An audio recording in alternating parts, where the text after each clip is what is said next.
तो मेरे भाइयों सभी को नमस्ते और सभी को जय हिंद। तो भाई आज सवाल लिया हमने लाभ और हानि का, यानी कि प्रॉफिट एंड लॉस। तो भाई अब सवाल में क्या दिया देखो, 100 पेंसिल बेचकर एक दुकानदार 20 पेंसिल के विक्रय मूल्य का लाभ कमाता है, उसका लाभ प्रतिशत कितना। सवाल भाई आपकी समझ में आ गया होगा। जो इंग्लिश मीडियम वाले बच्चे हैं वो इंग्लिश में पढ़ लो। तो चलो भाई इसका सॉल्यूशन देखते हैं। सबसे पहले मैं इसे करता हूँ थोड़ा छोटा। अब छोटा कर लो सवालों भाई।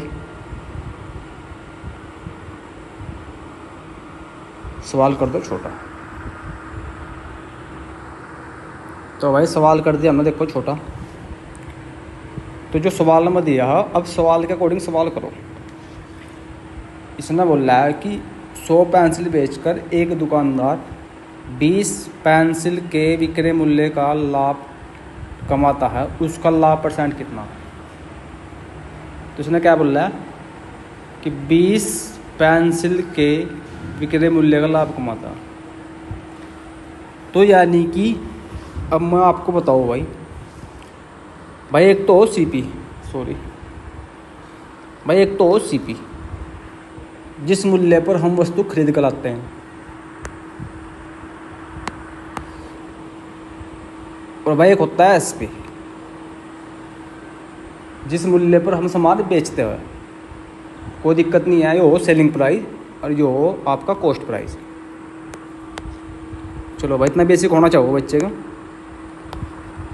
तो अब सवाल ने क्या दिया कि 100 पेंसिल बेची उसने। तो भाई अब 100 पेंसिल बेची इसने। 100 पेंसिल बेचने के बाद 100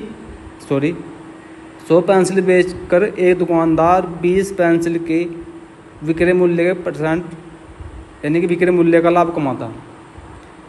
तो वही बताओ आप मुझे कि इस 100 में उसने 20 रुपये कमा रखे, यानी कि अगर 100 रुपये की उसने पेंसिल बेची तो 20 रुपये का लाभ लिया। तो ये बताओ कि पेंसिल क्या रुपये में खरीद कर लाया होगा। अब 100 रुपये में कुछ सामान बेच रहा है और उस पर 20 रुपये का लाभ लिया होगा, तो पेंसिल लाओगे कितने रुपये में खरीद कर, 100 रुपये में। यहाँ तो कोई दिक्कत नहीं है। अब इस 80 पर 20 का लाभ लिया होगा, इसलिए 100 रुपये में बेची इसे ना। तो भाई यहाँ तक जितना भी डाउट था क्लियर हो गया होगा आपका। यानी कि कहने का मतलब ये हो कि 100 पेंसिल बेची और 100 पेंसिल बेचने के बाद 20 रुपये का लाभ ले लिया। तो ये बताओ कि क्या रुपये में खरीद कर लाभ होगा। तो आप बोल रहे हो ये 80 रुपये में खरीद कर लाभ होगा। तो सवाल ने पूछा है कि इसका लाभ प्रतिशत बताओ, प्रतिशत कितने में। तो भाई हमें पता, अब प्रतिशत क्या पर निकल लगा, सीपी पर। भाई जो सीपी होगी अब लाभ और हानि उस पर निकलेगी। तो भाई सीपी कितना, तो सीपी 80।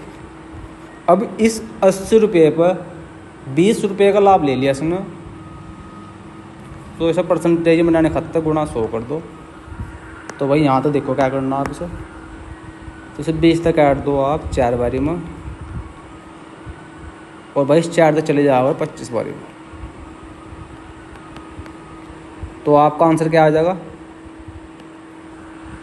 25% का लाभ हुआ से। तो कोई दिक्कत, चलो भाई ठीक है।